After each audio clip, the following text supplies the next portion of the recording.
శ్రీ లక్ష్మీ నృసింహ పరబ్రహ్మణే నమః. మనం జాతక రీత్యానో గోచార రీత్యానో ఏదైనా దోషం ఉంది, ఆ దోషానికి తగినటువంటి పరిహారం ఏదైనా హోమం చేసుకుంటున్నాం అని చాలా మంది వాళ్ళు చేసుకుంటుంటారు.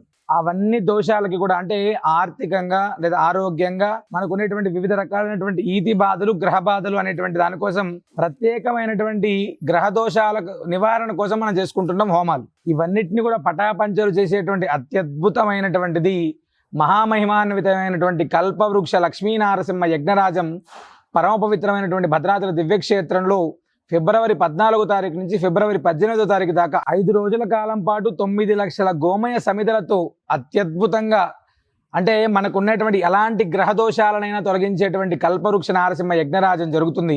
అవకాశం ఉన్నటువంటి ప్రతి భక్తుడు కూడా ఆ 5 రోజుల్లో ఏదైనా ఒక రోజు పాల్గొని లేదా 5 రోజులు పాల్గొని మనం ప్రత్యక్షంగా యాగంలో పాల్గొనడానికి అవకాశం ఉంది కాబట్టి స్వామిని దర్శించి స్వామి యొక్క అనుగ్రహాన్ని పొందగలరు. సర్వే జనా సుఖినో భవంతు.